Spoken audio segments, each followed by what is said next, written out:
back though. Episode 23, Statz N Factz.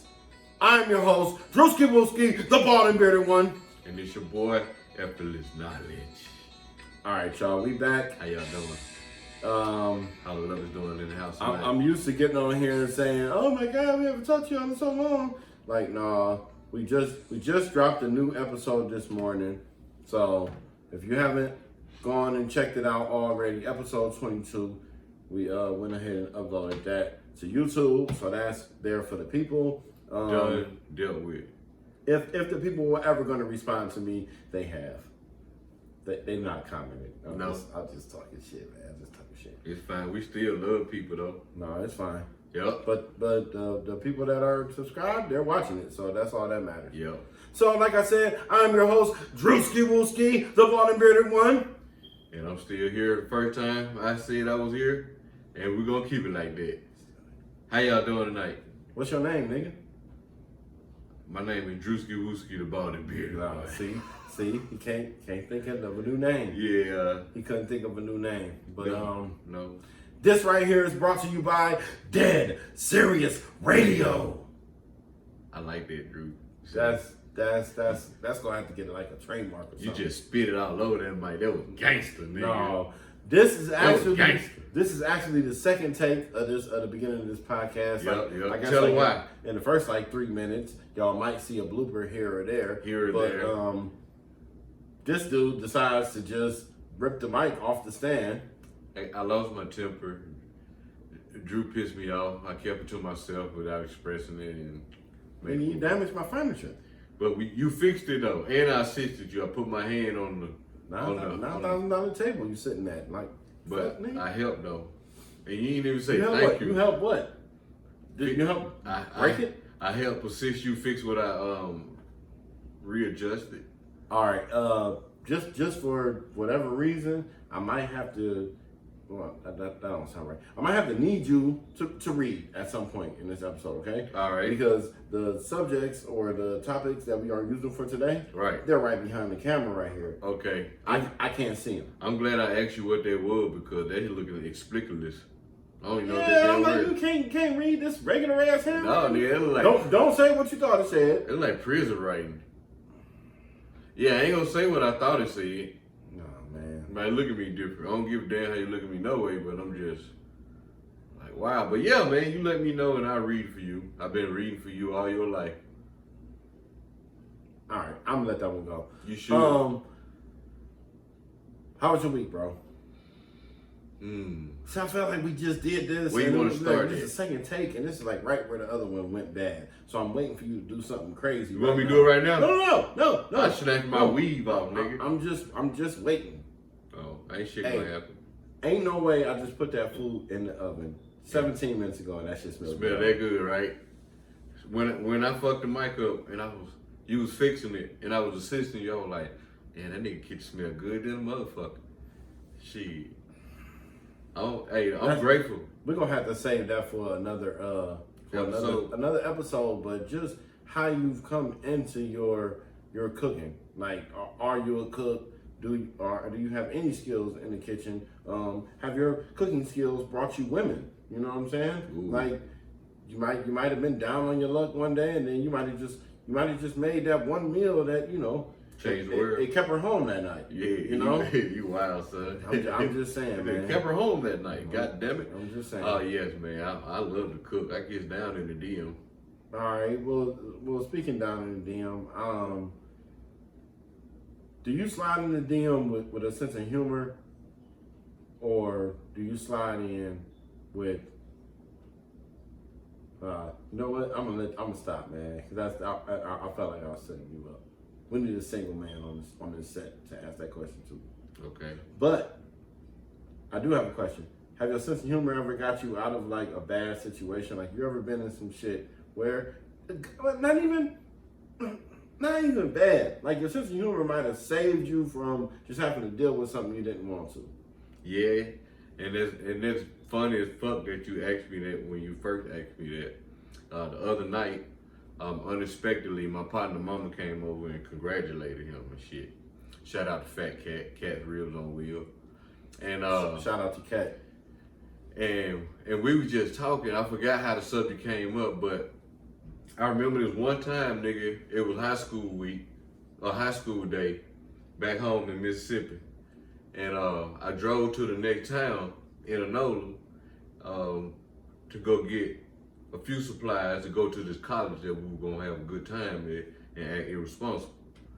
So I get over there, it's me, Fat Cat, and another nigga. We got like a case of beer, big ass bottle of Parmesan, some of that Getty Green on us, right?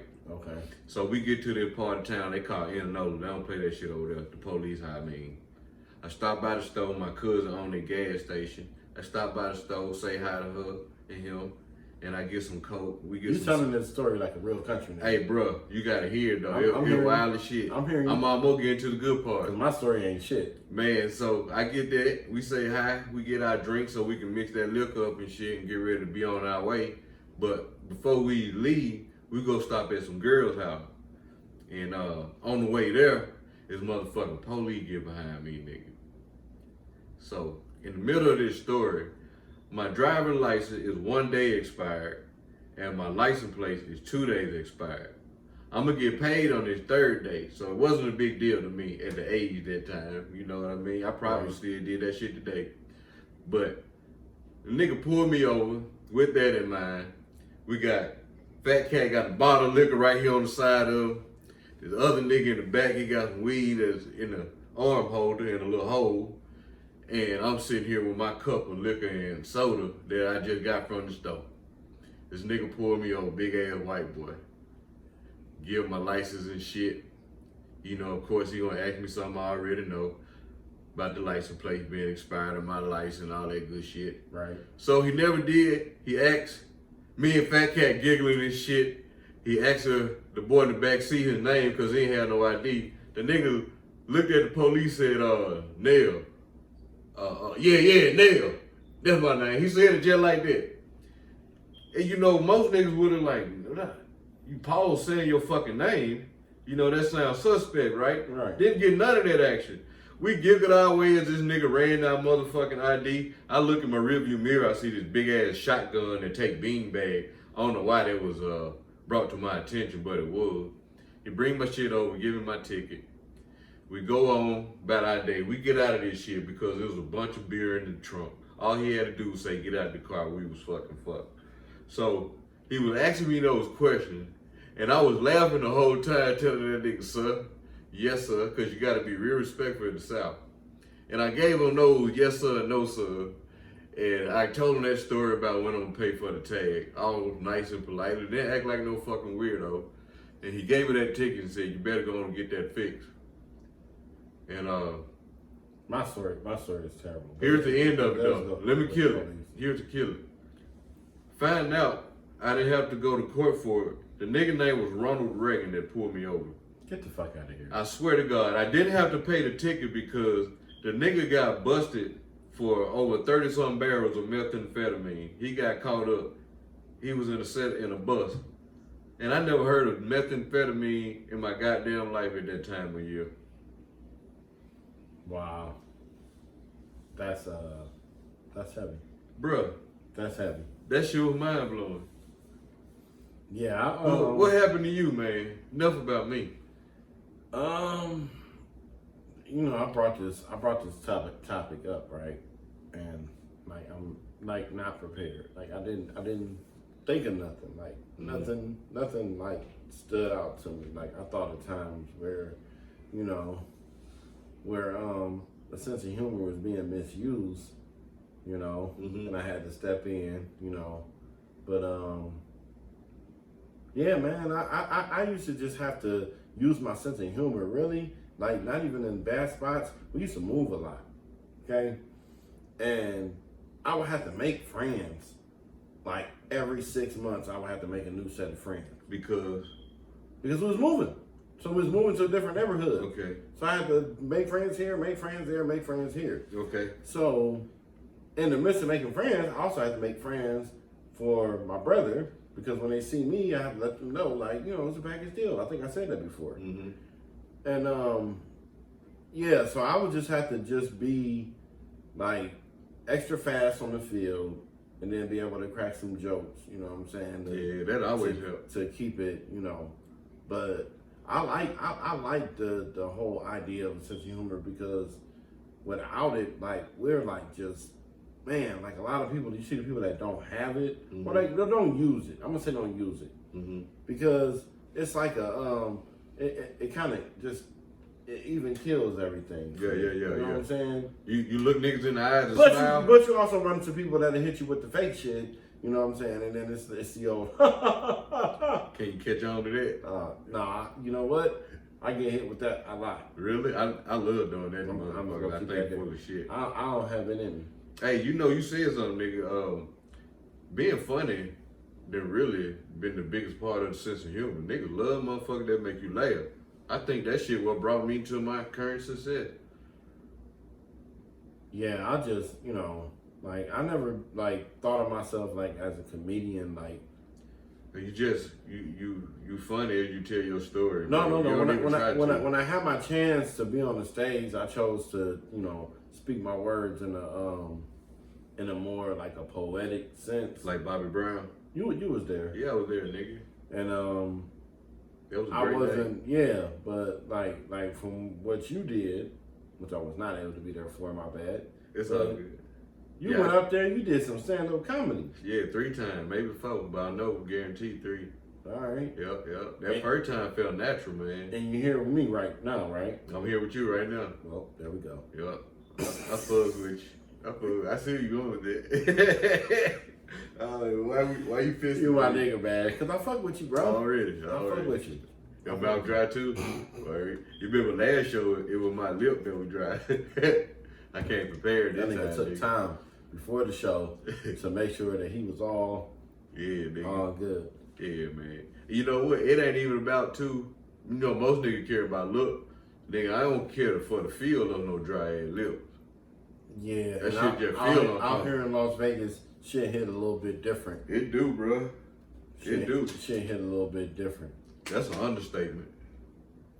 Now, speaking of just being in Vegas, I really, this next topic that I'm bringing up,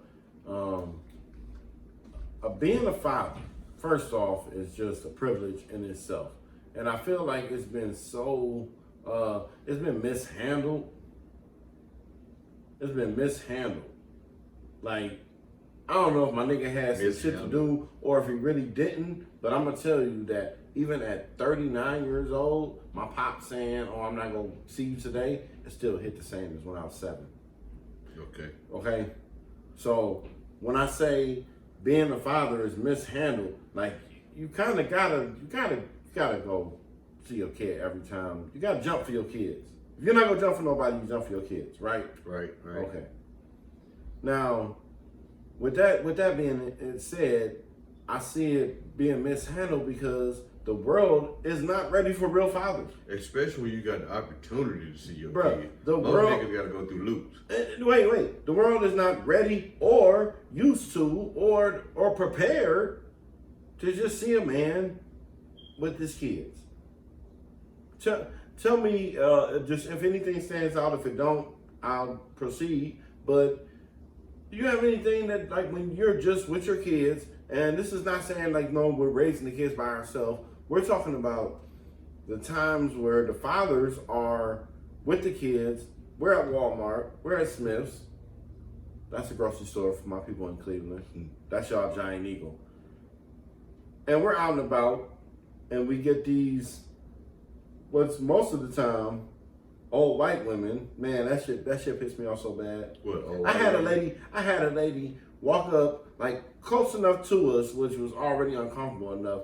But when this is before the mask, so we could see her corny ass smile, like that lady was just on the TV right there. Show me that smile.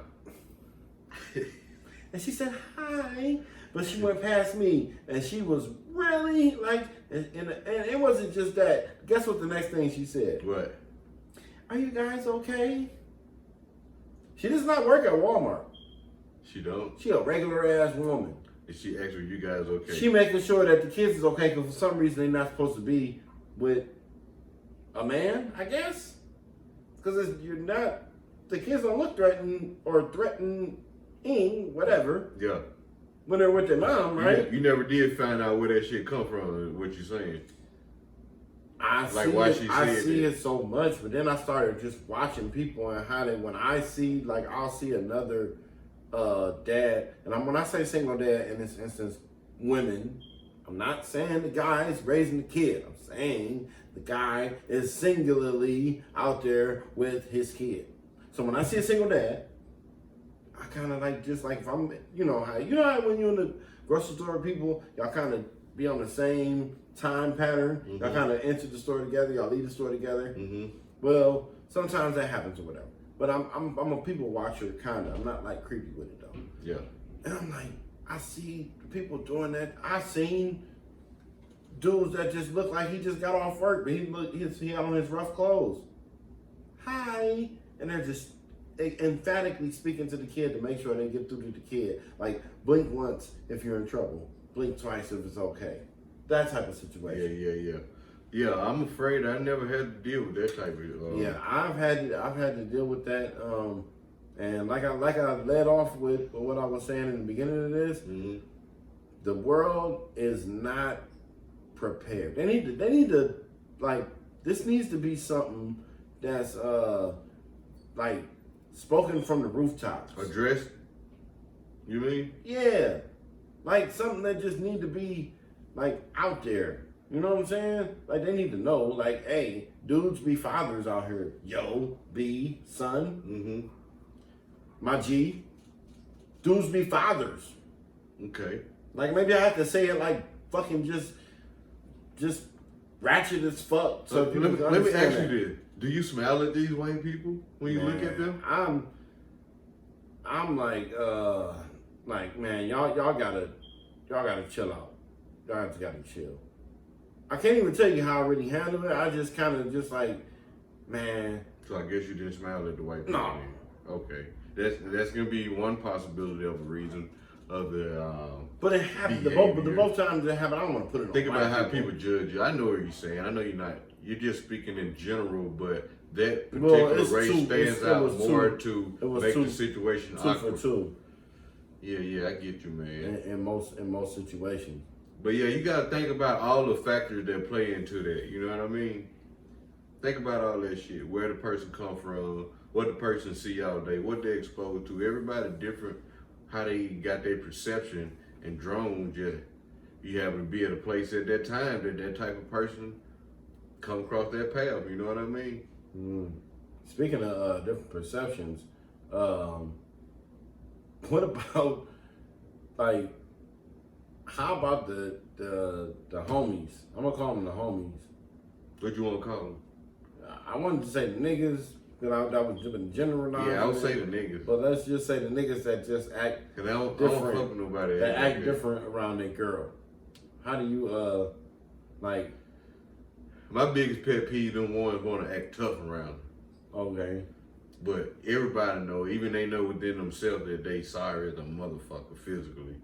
Barely can keep up mentally, but they put on this persona just to impress. That ego shit, man. I mean, I know we all have it, but damn, at some point we all get to the stage where you can dress that shit. Some people are aware of that bullshit, and some people are not. I respect the people that's aware, that's trying to fix it, and you can talk to them about it, but the one that want to act tough about it to themselves.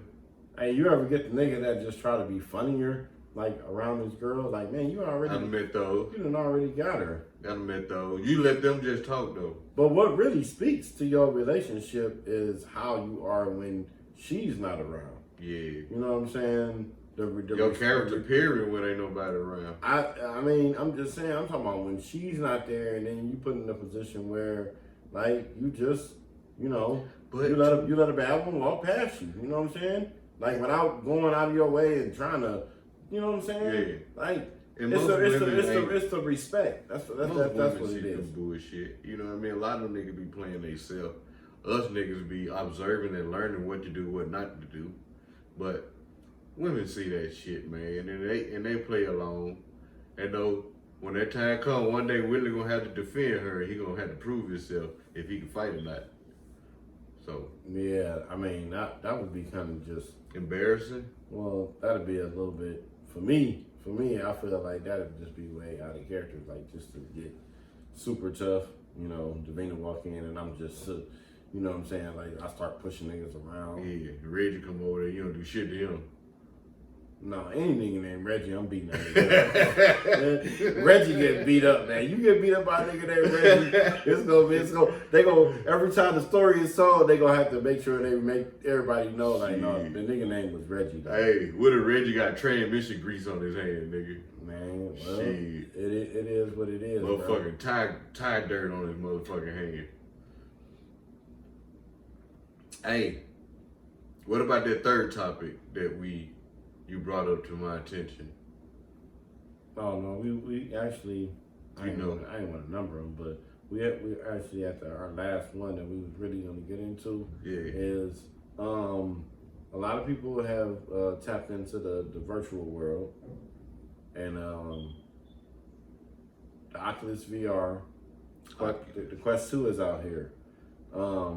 I just want to talk to you about your experience. You can ask me whatever the hell you want about it, but can I ask you a question first? You can. Let me ask you a question first. That's fine.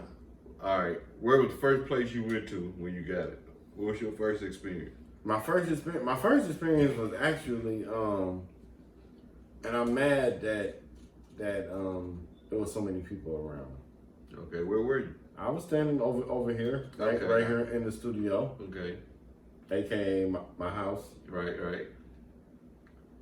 And my first place that I decided to go to, because it was right there, was an African safari. All right, in the jungle.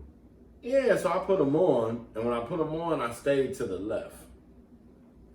To the left. I stayed to the left, so because that's the direction I was looking. Like that's the direction that the light was coming from. I was over there, so the light was coming from the left, and I stayed to the left. Right. And I stayed there for a minute. I was like, oh, this is nice. This is so nice. The scenery, this is so nice. You was in. You know what part of Africa you was in? I was somewhere where there were leopards, because I looked to the right, and there was a leopard pretty much just having lunch on an antelope. So when I looked, I kind of, and I seen him. I said, oh man, he's there. So I kind of froze. And as I'm freezing, I'm telling the people around in the room, they're laughing at me because I just look like a stick figure just standing there. Right. I'm like, get these off of me, yo. Get these off of me, yo. Get these off of me, please. Can y'all get these off of me?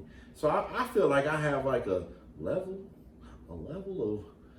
of distress. Sound like anxiety, where I sound nigga. like where I start sounding like an older white man.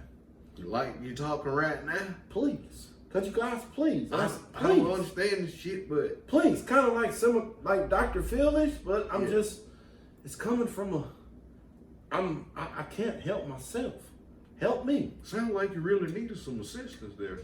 Please take these off. Yeah. My mom, but I got it from my mom. It's just like she used to talk to us like in a lower, she used to bring her level to when it got to the lowest, that's when you knew she was for real. She'd be like, please. Not a whisper, but like almost between the whisper and regular level. Like a gentle suggestion. Just a gentle suggestion, but it's the most emphatic suggestion. So I'm like, y'all please get these off me. Nobody's doing nothing. I stick my face out, take them off, please. So I started yelling. At this point, I look ridiculous because now I look back and the leopard, looked at me sideways. He ran like around me. I don't want to move because I feel like I'm right there. Like I'm feeling. You really feel right there. I'm feeling everything that's there. So as far as just how that experience is, I feel like it's the future. Undoubtedly. But it's so like, this is just the beginning of it. Yeah. So just imagine where this technology is going to be. I would say in the next 2 years, it's going to take tremendous bounds, tremendous leaps. Almost like watching the movie Avatar type shit, huh? Yeah. Second question. When you went on that plank shit, how was your experience? I didn't like it at first. Was you like me? Because the thing I got this thing like with anything or everything, I guess. Mm-hmm. Whenever I do stuff, I feel like I gotta smoke. Mm-hmm. So I got mad smoked out. Like I smoked probably like a whole blunt to the face, some good piff. And I hop on there, and I wasn't ready. And then I'm there, but I already had the experience of embarrassing myself with the leopard. So that's out the window. No. So no, I had to be like, oh, I got these things on. I'm like, oh, okay, I see where y'all got me. But now I got like a headache in the back of my neck from just when I put them on. Like, fuck, man. Like, what the fuck, y'all? Oh yeah, this nice little view. They can't see my eyes though. They can't see my reaction. I gotta keep it. I gotta be Ice Cube from the nose down. But you know, from here, I'm looking like, yeah, this shit tough. I like how this shit look. Y'all got this shit popping. Nice little virtual city. Guess what happened? What happened? I slipped off the plane. Did you keep it on the whole time? Dad, the TV's right there. You was following it? Hey, is it psychological mind blowing or what? When that first couple minutes after you take them off and you're not on them, then it's like man, it's not regular. It feel like I never been on a cruise, but my mom used to tell me. She said when I come back from these cruises, my equilibrium be off. It just feel like almost like we're going through like a subtle like a subtle earthquake. Kind of like being on a treadmill for an hour. You get off, feel like you're still on a fucking treadmill. Yeah, that's how I feel after I get off the treadmill. You feel like you still on that motherfucker. That's why I be over there in that one area, just like lay on the floor, and just stretch. Yeah. I'm back there in the morning, by the way. Yeah. You sure? I might have to work, but we'll figure that out later. No, I'm good. I'll be locked in. Yeah, you should do that before. No offense, but I don't need you. You good. All right.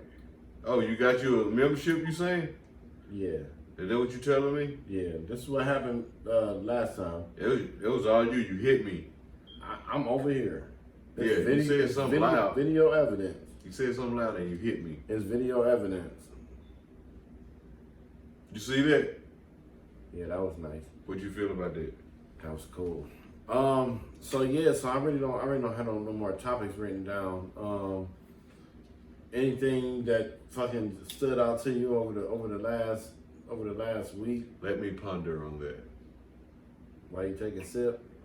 See, now that time you was up here. Last time, I think you made a concentrated effort to not. I'm shooting a commercial, nigga. Oh, you shooting a commercial? All right. Damn, this water good. Look at that, nigga. I just shot a water commercial. Cut. That's how you shoot a water commercial, nigga. Tyree can do a Coca-Cola commercial. That's how you do a water commercial. Be on that shit. Something that stood out to me, man. Whew. I can't really think of nothing that I give a fuck about to share right now. I mean, there's so many fucking images. Why you start talking super slow? Because I'm thinking as I speak, and sometimes maybe if I talk, you ever think like if you could just hold that like for a minute, you can get. I tried that right now. You can get a check. I can get a check. Yeah. What kind of check? You have to work for it. You talking about like somebody writing my paper check? Like breaking check mark? Check. What kind of check, nigga? Like a paper check. A paper check. What the fuck I'm gonna do with a paper check? It's money, nigga. You mean I can get paid for being a genius nigga that I am? Get paid for being yourself. Get paid for being myself? Exactly. Hey, you talking about code stacks and contract? No, I'm not. You got something that stood out to you the past yesterday and 3 days before that? Actually, I will say, and this is not for the record, but it's debatable. Raiders fans are crazier than Browns fans. You think so? Bruh. Give me 3 examples. They real quick though. When they say Raiders, and when I say that, you have to say it, okay? And if I don't, well, you're not a real Raiders fan. Okay. So you're gonna say it. Now okay. The thing is, that shit just keeps going. Where I say it, you say it, and the person that heard you say it, they say it. Then So it's constant, okay? And they are all like this. They're like a species of people. Because I don't know how much football you watch, but the Raiders ain't that good. The Browns ain't that good either, okay? Mm-hmm. Browns actually probably worse if you're talking about franchise history. Like, at least the Raiders have Super Bowl victories. Right.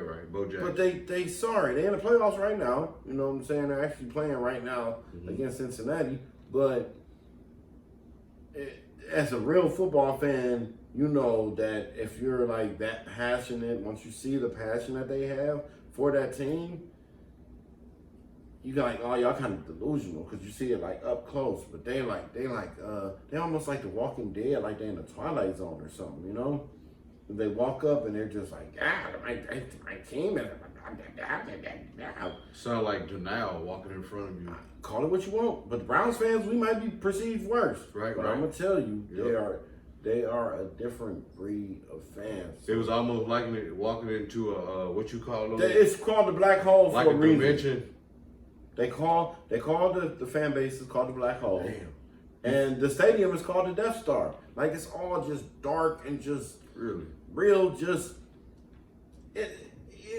I almost want to use the word morbid, but maybe That shit sound dope, nigga. I want to check that out. it's just real. It's real. Like if you want like the most down to earth fans and the fans that just you're gonna be accepted as long as you're wearing black and silver. Yeah, I hear that. Bust your ass, man. Silver and black. Raider fan. Well, they ain't do nothing to no Chargers fan. I saw Charger fans. I'm glad to hear that. Behind us and in front of us. You know what I'm saying? Shout out to Jim. Went to the game with the homie. Jim, I don't know Jim, but Jim. Yeah. Shooting out at you. Yeah, Jim. Jim actually got some good shit popping, man. He's actually running. That might be like our first sponsor. Yeah. I'm not even gonna say the name of his company. I'm gonna let him know, like, hey, I got like a podcast that I did like 20-some episodes. Yeah. And be still. If you give me blah blah blah blah blah beep, that was the bleep. Yeah. You give me that much money, then I'll say the name of your company. And the company is actually really like y'all niggas might really use this shit. Y'all actually like probably use this shit already. Yeah. Who? Oh, they'll fuck with it. Give me a secret. I mean, give me a hint. See? Of the secret. Nigga, this, first off, this ain't First 48. Second off, I'm not that nigga. I don't snitch on my homies. Who said snitch? Because you trying to give me the drop. You said promote. No, I'm gonna promote. I'm gonna say his name without footage. All right. Or the company's name. All right. But I respect that. It's mad cool gems, right? Yeah. Shit. You right. What are you saying? R.I.P. R.I.P. Yeah. What you thinking right now? Show out of third. About to wrap this up, y'all. I am your host, Brewski Wooski, the bald and bearded one. And it's your boy, Effortless Knowledge in the house. It's been fun, but it's time for Andrea's son to run. Bye, y'all. See that stupid ass thing? I should have let that shit. Cut. I should have let that shit ride. Cut. That shit don't work like that. Your phone.